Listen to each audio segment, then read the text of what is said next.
What's good, y'all? It's your boy Ross back at again with another video. So, we got to talk about what they're doing with Jacob Fatu. I did watch SmackDown. We didn't stream it tonight. You know, we was kind of chilling tonight since it's Valentine's Day. And, I know Dub is spending time with Nisha and the family. And I'm going to be spending some more time with Tristan. So, that's why we didn't stream. But, I've just been chilling, watching the show off camera. And it was okay.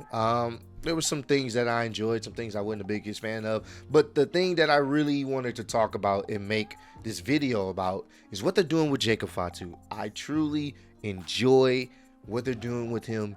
They are making a new star right before our eyes.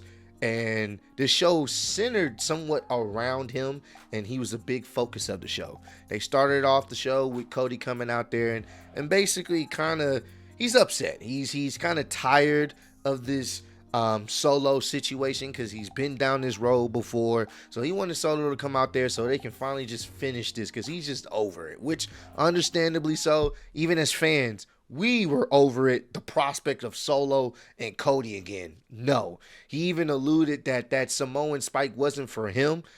And you can kind of tell where the foreshadowing was coming from there. Then Drew comes out there. Drew is making his claim at Cody, saying he's going to win the Elimination Chamber, but he seems, confused on why Cody would mention the other competitors with such, respect. But when it came to mentioning who else was in the chamber, and he was talking about Drew, there wasn't that much respect that he felt. So Cody was like, "Look, man. It wasn't supposed to be taken that way, but if you feel that way, it is what it is. There ain't that many people that's beating me in WWE. You're one of them, and I'm trying to get back. I'm trying to get my win back." So, they had a nice little intense stare there. Then Jacob comes out, and I love that they've been having Jacob come out there, cut promos.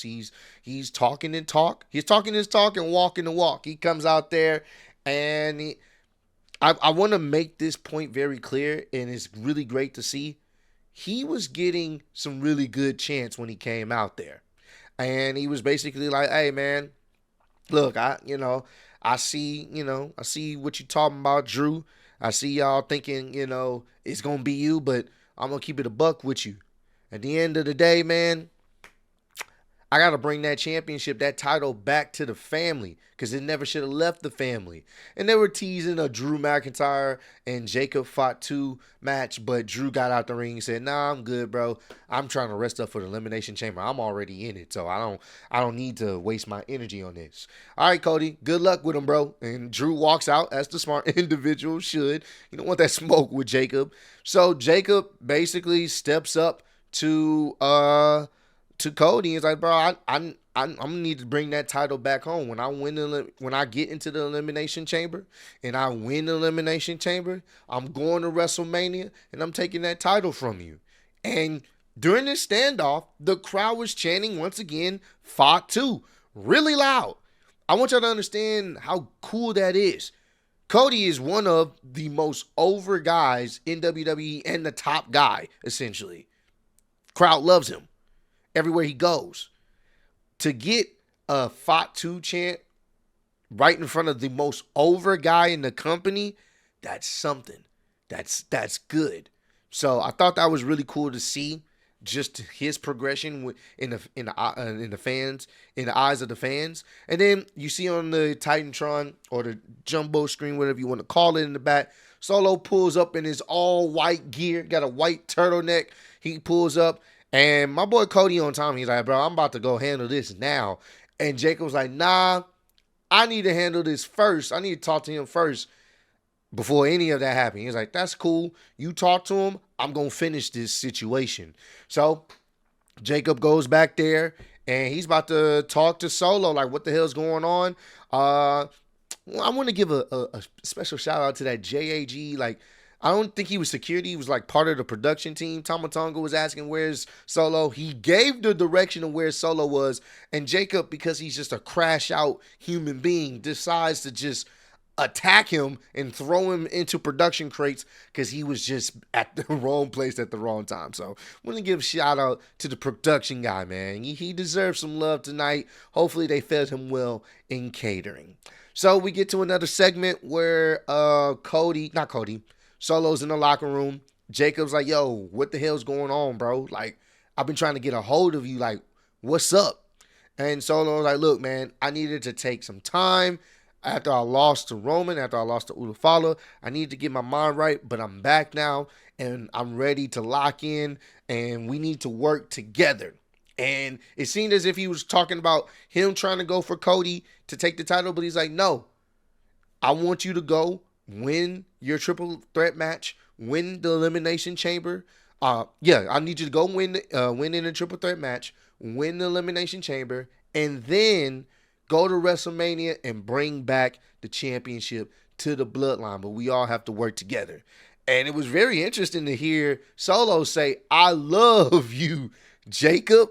But, as, Jacob's about to leave, he ends up telling him that, but Jacob doesn't say anything. He just kind of walks away. So the dynamics changed. Now it's Solo's in support of Jacob and saying, I love you, Jacob. It's very interesting. But that plays into what happens later on tonight. Well, later on in the show.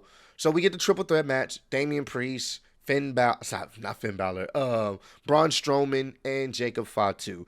Pretty solid match. Really good main event. Kind of what you wanted to see. A lot of car crashing happening. Pretty fun. Towards the end of the match, Braun Strowman has Jacob in the corner with a chair wrapped around his neck. So he's trying to pack him up. He's trying to send him to the early gulags. And all of a sudden, as he's about to back up and run towards him, you see none other than Solo Sikoa in his trusty old black hoodie hit Braun Strowman with the Samoan spike. We've seen this time and time again. And that ultimately led to Cody coming out there and starting to square up with Solo. Then Tama Tonga comes out there, helps Solo. He's holding Solo as Solo's about to, he's holding Cody as Solo's about to charge him with the Samoan spike. Cody ducks out the way, and Tama Tonga ends up getting hit with the Samoan spike instead. And that's when Jacob sees this. Jacob turns around Solo like, what the hell? He's taking his shirt off like he's pissed. He's about to square up with him. And ultimately, Damian Priest is able to capitalize by throwing him over into the timekeeper's area.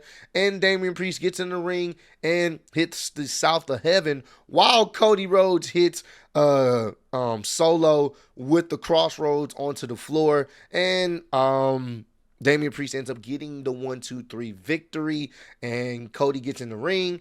He looks at Damian Priest. Damian Priest looks at the sign. They both look at the sign. Cody shakes his hand, and Damian Priest is another contestant or competitor in the Elimination Chamber. We got one more spot between Seth Rollins and Finn Balor. You kind of know how this is going to go. Seth is definitely winning. But the story has been set up. The seeds have been planted. I figured Solo coming back and attacking Cody was just really set up to get to the feud that we're going to get, which is Jacob Fatu versus Solo. That's happening. It makes sense for it to happen. This is going to be Jacob Fatu's, I think his first WrestleMania, and he's going to be in a program with Solo. I'm going to be honest with you. Most people are going to be rooting for Jacob. Jacob's going to be the overwhelming babyface in this situation because he's just such a badass. I fucking love to see it. And they are really doing a fantastic job with him. I like the idea that he is starting to be his own man and want things to go a certain way, and nobody can control him. And I like that. I like that he's not just, I love you, Solo. A situation now is, he's the one trying to bring glory to the family. We may even get that I hate you, Solo, coming soon. So we will see, man. But hey, man, I just wanted to, drop this video, give my opinions on just what they're doing with Jacob Fatu. I think they are doing a really good job, and I'm very excited to see how things are gonna play out heading into WrestleMania.